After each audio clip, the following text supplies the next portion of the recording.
Hillary yesterday. No problem. It's obviously a pressing issue. So, yeah. All right. So we are live now. So let me just cut for a second or two. Okay. All right. All right, so today we are going to be talking about the importance of failure as kind of a learning process and part of the learning process. And I have here with me someone who's written quite a bit about that in a lot of different areas of life, politics, economics, things like that.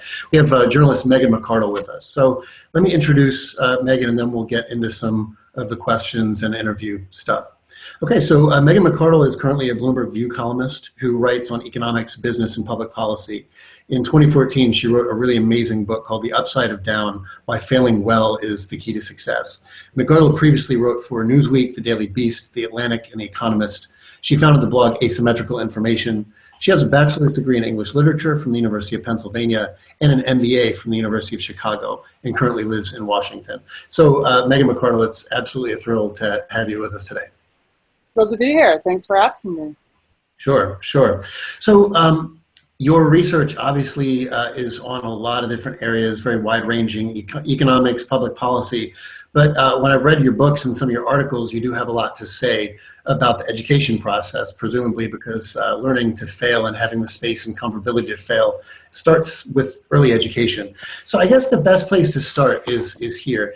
Early in your book, The Upside of Down, you talk about this new generation of college kids going into jobs. And a lot of the complaints are that these kids are a little bit kind of different. They're maybe more fragile than some of the other kids in past generations. And you talk about asking around to people who, hire in companies and things like this. And they say, yeah, indeed, the new generation is a little bit different than past generations. You say this, today's new graduates may be better credentialed than previous generations and are often very hardworking, but only when given very explicit directions. And they seem to demand constant praise. So what do you mean by that, and what do you think is the relationship between that and students maybe being less comfortable to fail? So I think that, at this point, you're even hearing it, fascinatingly, you're hearing it from people, new college grads who are saying, God, those people who started college in class of in 2014, those people are really different from us. So it seems to be accelerating, whatever it is. But I'll say that I think, when I grew up, I had a phenomenal amount of autonomy, despite the fact that I grew up in New York City when it was actually really dangerous. I grew up in New York in the 70s and 80s, which was pretty much at the peak of the crime wave in the city. I was allowed to roam around the city starting, I would walk 4 miles home from church on Sundays with my best friend when I was 10 years old. My best friend actually got on a crosstown bus by herself at the age of 6. By the time we were 12, we would go down to Macy's and do our own school shopping. There was just a phenomenal amount more autonomy that we had when we were kids. And the stakes were not nearly as high as in our education. Now, I went to actually what is now familiar from a lot of articles that everyone's read. I went to this kind of high-pressure private school where they really focused on getting you the extracurriculars and the grades and so forth to prepare you for an elite school. Even with that said, the amount of pressure that I was under is so much less than a kid at a kind of median suburban public school now. To get into a good college, to endlessly groom yourself. Well, what does this do? So on the one hand, we're actually restricting the kind of physical autonomy of kids an enormous amount. They just don't have the amount of free time and the amount of free space that kids my age did, either in the suburbs or in the cities. Now, my friends in the suburbs weren't taking the subways, but they were riding their bikes around, something that no parent would let their kid do now. Oh, yeah, I'm just going to the mall 8 miles away. It was a normal thing for a 10 or 12-year-old kid to be doing in 1982, and it's seen as criminal behavior in 2016. So that's part of it. And then there's the educational part of it, which is that the stakes are seen as being so high that everyone's parents have to get in and manage them from a very young age through this process of, when you fought with a teacher, and again, I'm at an elite private school where the parents are certainly consumers. They're paying a lot of money for this education, but when a teacher flunked me and it was unfair, and it was unfair, I'm still nursing it after all these years. When it happened, my parents were like, well, you're going to need to learn to deal with authority at some point, so you better figure it out. That is an inconceivable conversation to have now because the stakes are so high that parents feel like they can't do that. They need to get in and manage the process. So in the end, what you end up with is kids who spend an enormous amount of time focusing on this one activity, which is providing adults with exactly what they want from you. This incredibly structured process where an adult demands something and then you give it to them, back to them the way they've set up the rules. So we're creating conformity outside of the educational system. We are restricting the normal spaces where kids used to learn to try stuff and do stuff that was a little dangerous. The monkey bars when I was growing up were 6 or 8 feet high and had concrete under them. Now they're 2 feet high and they have padding. And you would think that that would actually make kids less afraid, more able to go out into the world because they haven't had these terrible falls. But it turns out that psychological research shows the opposite, is that the people who are most afraid of heights are the people who haven't fallen.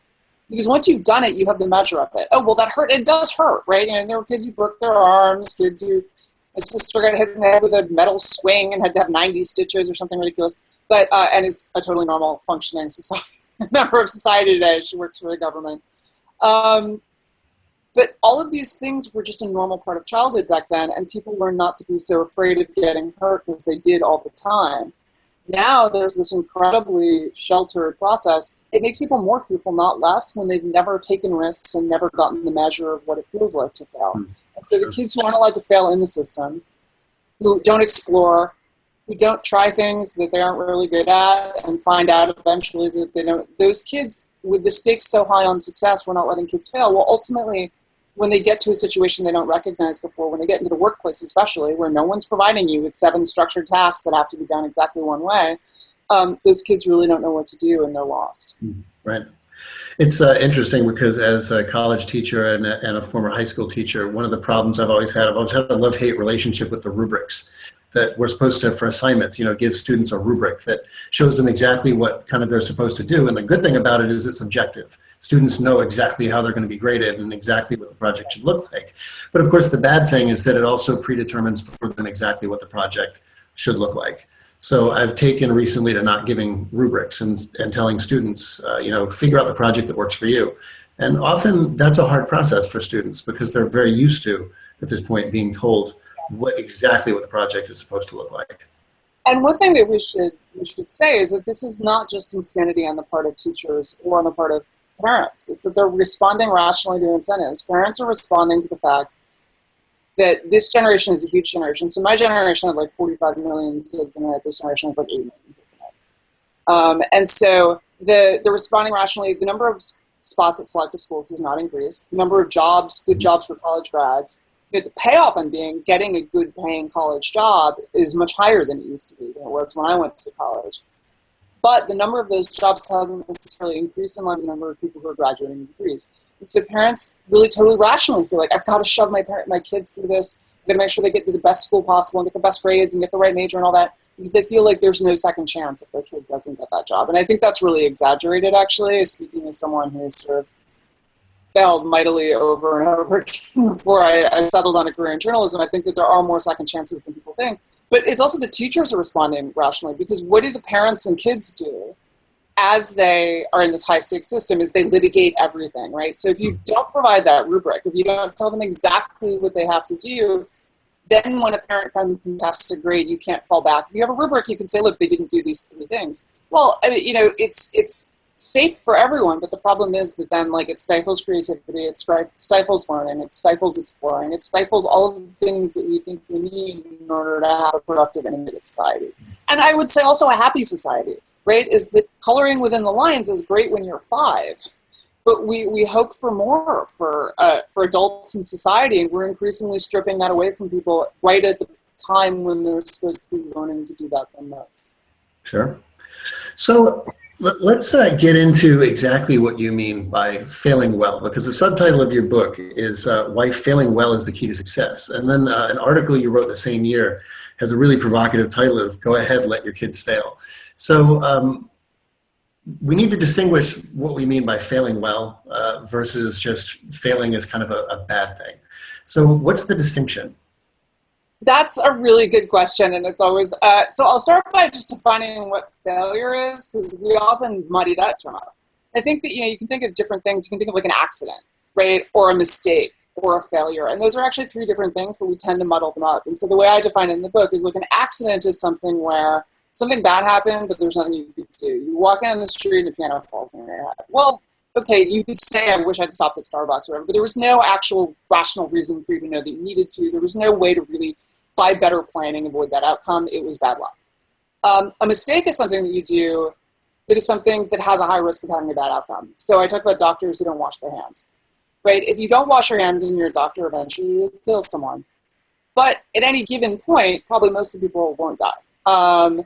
And so similarly, like you can have a mistake that leads to a failure, but you have lots of mistakes that don't. And it's actually a problem because mistakes are what we should usually often be focusing on, and instead we focus on the failure. Well, a failure is a mistake operating without a safety net. And so the example I like to give is, look, if you bought a house in 2001 and you borrowed 6 times your income on that house and got a 0% down subprime mortgage, that was a bad idea. That was a mistake. It was not financially sound planning. But if you did it in 2001, you probably ended up okay. You did the same thing in 2005, you probably lost the house. And so the failure is when the mistake coincides with the bad luck to create a failure. And that's something that's really important because usually when people talk about bad things in society, whether it's poverty or the financial crisis or whatever, is there's a tendency to divide people into good people who did good things and bad people who did bad things. And in fact, what you see when you study failure is there's always a mixture. There's always someone, almost always, someone who did something that wasn't usually a good idea. There's always a component of I contributed to this. There's also always a component of bad luck. And so you can make one of two mistakes, one of which is to blame it only on the bad luck or to blame it only on the person. In fact, it's often a combination of both. And so how do you fail well? Well, the first thing you do is recognize that.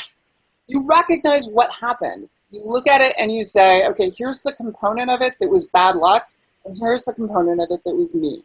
And so, for example, I was unemployed for 2 years after graduate school, after I got my MBA. Now, a lot of that was bad luck. I graduated in 2001, which was the career services office at my school, which is a really good business school, told me that it was actually the worst employment outcomes they had in any class. Even 2008 did better than me. On the other hand, there were things I did that I did. I had gotten a temporary job actually working at Ground Zero in a construction trailer doing some administrative work, and I was anxious about the process of job searching.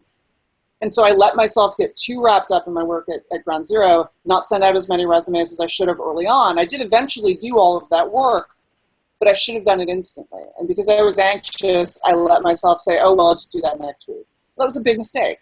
And I paid for that mistake by being unemployed for 2 years. I eventually got a great job in journalism. I recovered. Having failed does not mean that you can't recover, and that's the second component of failing well. So after you've figured out what it was that you did wrong, you recognize that you failed. And that's why they always say that the first step in AA is admitting you have a problem. That's actually really is the first step, is saying, look, something's gone wrong. And again, you'd be amazed at how rarely this happens. You look at companies that are failing, and they're 3 weeks away from shutting down and missing payroll, and they're still kind of in denial. So the first thing is recognizing. The second is looking at that failure, what parts were me and what parts were luck, what would I do differently next time. The third is moving on, and that's really often the hardest part, is saying I'm going to let it go. I've learned what I can from it, and now I'm not just going to sit around and beat myself up, or I'm not going to go look for someone else I can beat up because it's really all their fault. I think that's a lot of the problem we had with the way we handled the financial crisis, is that there's a great quote from a philosopher named Robert Nozick on what he calls normative sociology, which is the search for what the causes of things ought to be. And often with political crises like the financial crisis, like other things, what people were looking for was the person who should have kind of morally caused it, which was obviously the rich people who made a lot of money on Wall Street. No one wanted to look at the role of the borrowers, or they only wanted to look at the role of the borrowers. They only wanted to look at the role of the government. It was a complex, multifactorial thing. A lot of people made huge mistakes. Not a lot of people, in my opinion, honestly, malevolently made mistakes in that they knew what was going to happen when they made those mistakes. Certainly, almost no one understood the magnitude of crisis they were contributing to. But having done that, you then say, okay, we're going to try to hit reset and start over. We're going to salvage what we can, and then it's time to do something else. And part of that is assessing whether you should try doing the thing you were doing again, or try doing something different. The question I get a lot, but also with I'm trying a class I'm not, it took me 3 times to master calculus, for example. And part of that really is looking at it and saying, so people always say, well, how do you know when you should try again? And how do you know when you should just quit? There's time and place for both. And the answer I always give is, look, if you can tell me why it didn't work last time and what you could plausibly do differently, then you're a good candidate for trying again. If you can't tell me why it didn't work, then you're not a good candidate for trying again. Because if you don't understand it, then you're not going to do anything differently and you're not going to succeed next time. And then if you can tell me why it didn't work and you can't fix it, then it's definitely time to move on.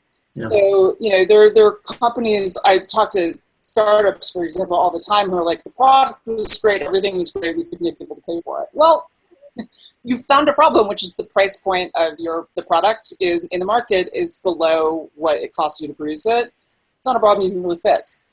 So now it's time to shut the company down and move on, unfortunately. On the other hand, it might be like, look, we just started to find customers who really wanted this product, or we fixed our production problem, or we have a production problem and I know how to fix it. Those things are a good candidate for, okay, let's get some more financing and keep going. Sure. You, in the book, you mention the work of Carol Dweck, the psychologist of education. So if we're talking about kind of knowing when to give up and knowing that failure doesn't necessarily mean that you're just going to sink, that if you do it right and if you learn from it, you can kind of rise up and go again. So explain how Carol Dweck's research comes in, because she's a really big name in education right now. She is. So basically her idea is like, there are two kinds of people. There are people who have what she calls a fixed mindset, which is that a challenge is like, it's a dipstick. It measures your existing level of talent. And other people who have what she calls a growth mindset, which is that a challenge is an opportunity to learn how to do something. This is really important because, especially actually a lot of bright students, I certainly had this problem as a writer. I was a really good writer when I was growing up. I was the kid who wrote a novel and a composition book when I was 8. It wasn't a very good novel, but I was 8. But I was always a better writer than most of the kids in my class. And the problem with that, actually, when you become a professional writer, and you see this over and over again, it's shocking how many professional writers get writer's block and how often it happens. And when you dig down into it, what it actually is, it's not laziness. I've watched like incredibly hardworking people almost torpedo their career through sheer just failure to turn stuff in. And what it is anxiety.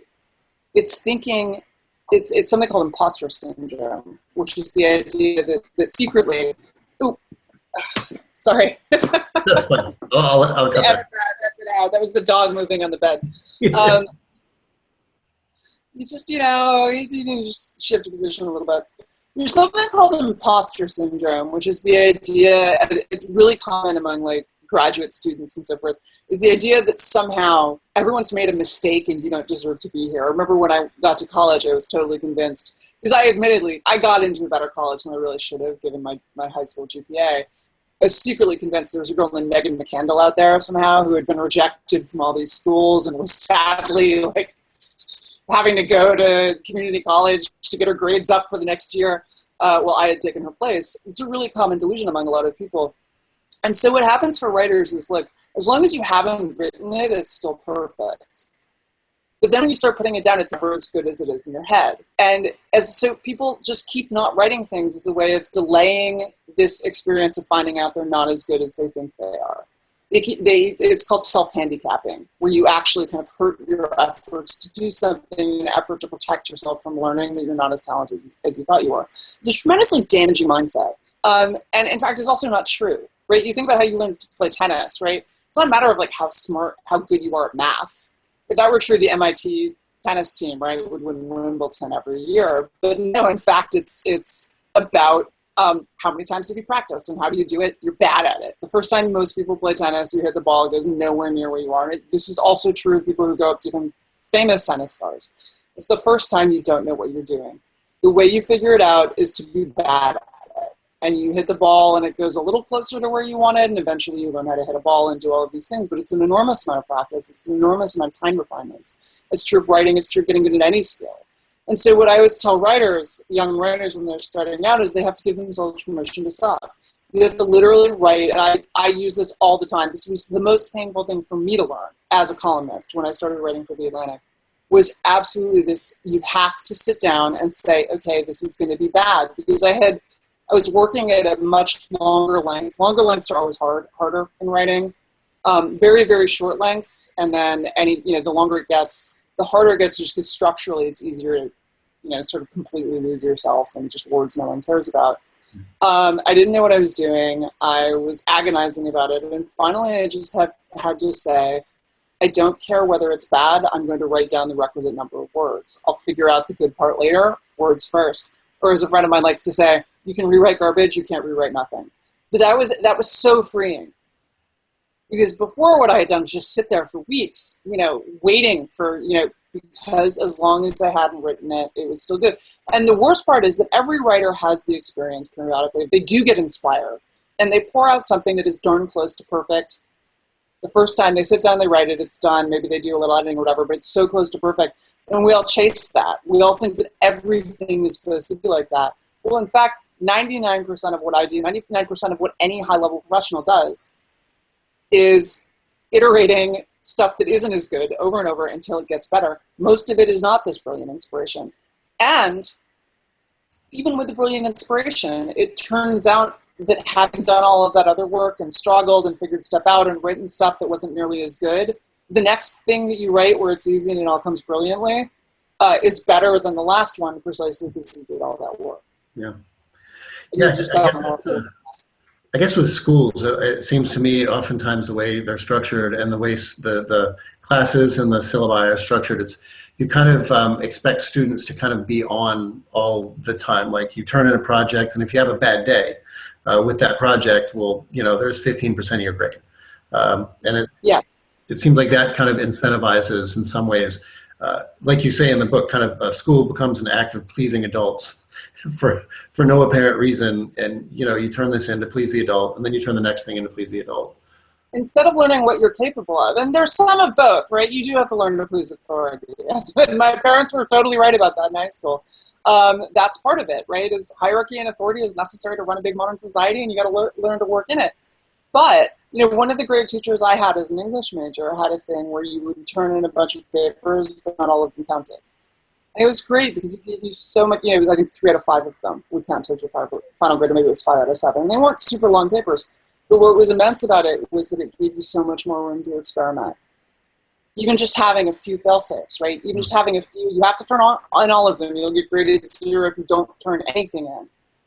But 2 of these, I'm just going to drop those grades. Well, okay, now I have a lot more room to try something. Now I have a lot more room to find out, is there a new technique I might be better at? Is there some topic that I might want to look at that I don't know if I'm going to be any good at writing about, et cetera? It was immensely freeing and a really immensely valuable experience. Yeah, interesting. Schools do more of that. But again, it's these things with the litigating and the rules, and especially as classes get bigger, managing a big class, it's more grading effort for the teacher. There's an enormous number of things to go on, and I have enormous sympathy to the schools which are struggling really with, their budgets aren't that huge, and they're trying to push a lot of kids through. So it's hard all around, but I do think that the answer to saying it is hard for everyone is that we need to be much more conscious, and we need to make this a priority, and we don't. Sure. When I gave my students your article, Go Ahead, Let Your Kids Fail, it was really eye-opening for them. They really hadn't thought of it that way before. It's, how schools don't incentivize failure. But then a few of them said, but wait a minute, is there a line between allowing kids the space to fail and kind of permission in some ways to fail and incentivizing failure in the wrong way? Because obviously you don't want your kids not to get better, but you also want to allow them room to fail. So is there a tension there? And do you have any ideas on kind of how we encourage giving kids the space to fail, but not necessarily incentivizing failure?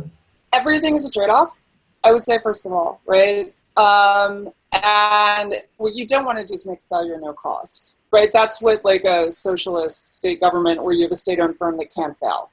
And you look at that firm, do they do a good job? No, why should they? They have no reason to do a good job. Nothing bad happens if they do a bad job, and doing a bad job is usually easier than doing a good job. So you don't want to end up in that situation either with kids in school or anywhere else in your personal life. On the other hand, the alternative to that is you look at things with our criminal justice system where, once you've gotten a felony conviction, almost nothing can go right in your life. It's hard to get another job that isn't in crime. That is the other end of that spectrum, and it's just as bad. Okay, well, why would I? Because, in fact, what's weird is it's almost like a U, right? Is you get the same outcome on both ends. It's there's no point in succeeding for me, on the one hand because I won't be allowed, and on the other hand because I won't be rewarded. And so what you want in the middle is this. Failure should have costs. And the example I always use is bankruptcy law, right? Bankruptcy is actually, you would think from the way people treat it that it's really horrible. And so I actually went to the Memphis bankruptcy courts for a week. And you're expecting this to be this terrible, horrifying scene. And in fact, it's like traffic court. It's not even like traffic court. Traffic court is more emotionally fraught than the bankruptcy court. It's incredibly boring. Declaring bankruptcy is actually remarkably low cost in America. Almost nothing happens. Okay, your credit report gets trashed. You have to go to court. You have to pay a lawyer a few $1,000s. I'm not saying that these things are insignificant. They aren't. But compared to how many people could benefit from bankruptcy, compared to how many people use it, it's surprising. So what we have is actually that bankruptcy is costly. And a lot of that cost is not actually the process itself. It is the social stigma and the personal shame. And a lot of people have kind of argued for getting rid of the social stigma and the personal shame, but I actually don't think that's right. Because what those things do is actually allow us to have really cheap bankruptcy. So there is a cost to getting yourself in trouble. And almost everyone, there are some people who really didn't get themselves in trouble where just something terrible happened, they had a lawsuit against them or something. Most people you talk to in bankruptcy made bad decisions. And I want to say that saying, like, I've also made many bad decisions in my life. So it is possible to say most people in bankruptcy made bad decisions, and also making bad decisions is a very human thing to do. It's just mean that people in bankruptcy are special bad people who don't deserve as much as people who don't report bankruptcy. So they made bad decisions. Those bad decisions should be costly, but they should be costly in a specific way, which is that it should be painful, psychically, and then you move on from it. And that's really what we have with the bankruptcy system. It's terrific. It's one of the unsung heroes of the American system is we have the easiest bankruptcy system in the world, and it's great because the only people who use it are mostly the people who need it. There are a few people who abuse it. There's always going to be. But in general, almost no one does abuse it. It's an incredible safety net for people who get into trouble, and it allows them to move on. And that's really important, is we clear your debts, and then you go forward and you try again. Yeah. That's great failure. It is a kind that acknowledges what's happened. It tries to disincentivize just randomly making terrible decisions over and over again. But it doesn't encourage people to move on from that bankruptcy and try again. And most people who declare bankruptcy don't do it again. So it works. The system works. Yeah, you have a really good quote towards the end of your book that's kind of to that effect. I think it's really relevant for education. A resilient society lets you fail and even lets the failure sting, but only for a moment. Then it helps you get back on track and everyone reaps the benefit. It seems to me like you could almost use that in a teacher's manual about exactly how to give people the space to fail but not encourage failure. You let it sting. There's got to be some consequence to it that maybe that's negative. Otherwise, you're not going to learn anything. Exactly. But you kind of, you allow it to move on. So I feel like maybe the classroom analogy to that is, like I always try to tell my students, if you have a syllabus with several, quite a few assignments on it, don't make it so that any one of those assignments will make it impossible for you to pass the class. Yeah, exactly.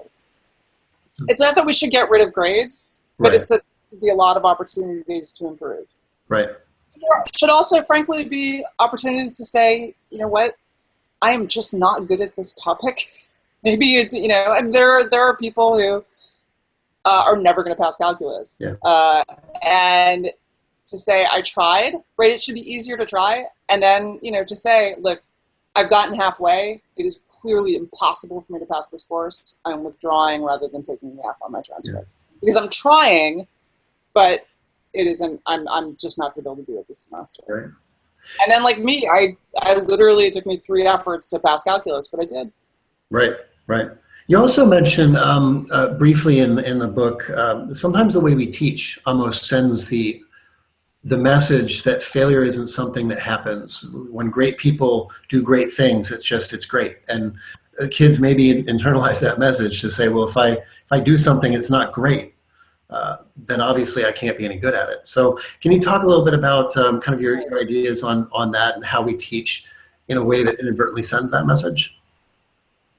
Absolutely. So I'm going to give most examples from English because that is the I'm most familiar with, both as a producer of words and as a consumer of them, and an English major, but also in science. So when you think about how we teach English literature, right, is you find some authors and you pick their best books. And so what's interesting about Shakespeare is that he wrote an enormous number of plays, and almost every high school student has read like 1 of 5 of them. What's interesting about Mark Twain is that he wrote dozens of books, and almost every high school student has read 1 of 4 of them. And this is true over and over of writing, right? You pick the best possible book because you want to show people what really great literature. And I don't want to downgrade that because I do. I want people to be excited by great literature. The problem is that then what's the impression you get? Well, there are people who are just amazing genius writers, and then there's me. And in fact, one of the best courses I took in college was a course where we read everything Mark Twain wrote. And it turned out that Mark Twain wrote a lot of garbage. Now, his garbage was still better than my writing even on his bad days because he was a genius. But the distance was a lot lower. And so what you get, I still remember being at a conference of academics who were English majors. We were talking about Moby Dick. And so we're talking about one particular chapter. It's on, this is incredibly Dick, which is a very weird book. And there's a chapter on how you determine whether you're allowed to hunt a whale in the open sea. It's called a fast fish or a loose fish. A fast fish is when you can't hunt. A loose fish is when it's fair game. And at the end of the chapter, it says, this is wonderfully sort of pretentious line that says, and what are you, dear reader, but a fast fish and a loose fish too? And they're all talking about what that means and why he did it. And I raised my hand at some point and I said, I'm just going to throw this out here, but I think maybe he just needed to end the chapter and he thought that sounded good. And the look that these people gave me was as if I'd been like, hey guys, what if after this session were over, we just went out and mugged some old ladies? Well, you know, any writer will tell you, we do this all the time. You just you're like, I have to turn this in. I have to stop. I don't really know what to say. Okay. Like, there's something, it sounds good. And that's just sort of the professional thing. And that's not the way that they thought about it, right? They're thinking about him as a genius who was doing genius things. And what we know is that even geniuses just write themselves in the corners and need to get out, and you sort of reach for a kind of glib a glib, good sounding line, slam it in, and you're done. And so it's science too. Like, you think even we learn about the mistakes. You learn about Lamarckian evolution, you learn about all of these dead ends and mistakes that science made. Spontaneous combustion of mice is one that I think that most people remember from their high school science class. What you don't realize is that the way it's taught, these people sound like idiots, right? They thought that mice spontaneously generated. What you don't find out is that a lot of geniuses also believed in really dumb things. You know, for example, Isaac Newton believed in alchemy, right? I mean, this is, a lot of geniuses also went down these dumb, it wasn't because they were dumb, it was because they made mistakes. Even geniuses make mistakes, they do it often, they do it over and over again. We measure them by their best output, and we forget about all the bad output. And that's really a mistake for kids, because what they then don't see is not that everyone's a genius, because most people are not Isaac Newton, but that even geniuses have to get there the same way, which is, God, they made a lot of mistakes. Yeah. Gosh, they didn't know what they were doing over and over again. And so we edit that out. We edit it out in our lives on Facebook. You know, there's a great line from a pastor that I have in the book where he says, the reason we struggle with self-esteem is that we're comparing our behind the scenes with everyone else's highlight reel. Well, that's how almost everything gets taught in these classes, is we get the highlight reel of all the geniuses and we don't see the behind the scenes. And so we assume the genius is just a matter of being a genius. What you don't see is that actually becoming a genius involves a lot of being an idiot. Right. Which seems to, if you go back to Carol Dweck's research, I guess, is a remarkable way to inadvertently instill in children that the fixed mindset. Yeah, right. Yeah. Yeah. I mean, even as a teacher, I remember in high school, one of my biggest mistakes as a high school teacher, I think, was being afraid to tell students, I don't know the answer to that. I'm not sure. Let's figure out the answer to that. As a teacher, you always feel like all eyes are on you. So you have to know exactly what you're doing, and you have to be the authority figure always in the room. And I guess when we're on panels or on television, it's the same thing. It's so painful to say, you know what? I actually just don't know. Right. Yeah. And so the last question I have for you is, again, going back to your article, Go Ahead and Let Your Kids Fail. In that article, we meet a 10th grade girl that you had run into after giving a talk about kind of the virtues of failure as a learning opportunity. And she says, I really like your message, but here's the thing. I'm an international baccalaureate. and I have to have a certain GPA, and everyone else is going to have this GPA, and I don't feel like I can take a class that I might enjoy and get something out of because I might fail it. So the question is, have you figured out what it is that we can tell her or her parents or her teachers that might potentially help the situation and give this student a little bit more confidence that, yeah, the world won't fall if I misstep along the way? Yeah, I would say two things. There's a great Adam Smith quote, "There's a lot of ruin in a nation," which he always gave, which is, people assume it means that, nations get ruined. It's actually the opposite. What he says is, when people are saying the sky is falling, the nation's on the verge of being extinguished. There's, in fact, nations are often on the verge of being extinguished, and they aren't. All of these things that you think are terrible may be terrible. They're not necessarily going to destroy society. And it's also true of your life, is that especially at that age, you think, oh God, it's over. Everything is over. I'm the worst person in the world. I'm the biggest failure. And it's not true. I was living at home, 30 years old. I remember my sister coming to me and saying, my life is over. I don't know what to do, etc. I started laughing. She was 28. I was like, Nora, when I was 30, I was living in our parents' spare bedroom. Relax. You have more time than you think to figure it out. And that is really, really true. But I also think that we need to lower the stakes for those kids. We need to lower them for two reasons. It's bad for poor kids who can't get through the system. And it's bad for the kids at the top who get through the system only by kind of behaving like trained rats in mazes. We don't need an elite that's really, really good at running through the same maze over and over again. And we do need more opportunity for the kids at the bottom who don't have the immense social capital to push themselves through the maze in the first place. Sure. Great. Well, with that, I want to thank you again for taking out the time to talk to us about how your research connects with the idea of failure as a part of the learning process. So thank you. I'm going to have to go soon, only because my computer's about to run out of battery. I was anxiously watching it. We timed it perfectly. Sure. Well, so I will edit this afternoon. I will put it up on YouTube as an unlisted video and give you the link so that you can see the edited product. And then with your permission, make it public. And if you have any edits that you want me to redo, I can absolutely redo those. Okay, great. So, ask the dog, takes the laptop down again. But okay, great. Cool. Well, thank you so much. Take care. Yep. Take care.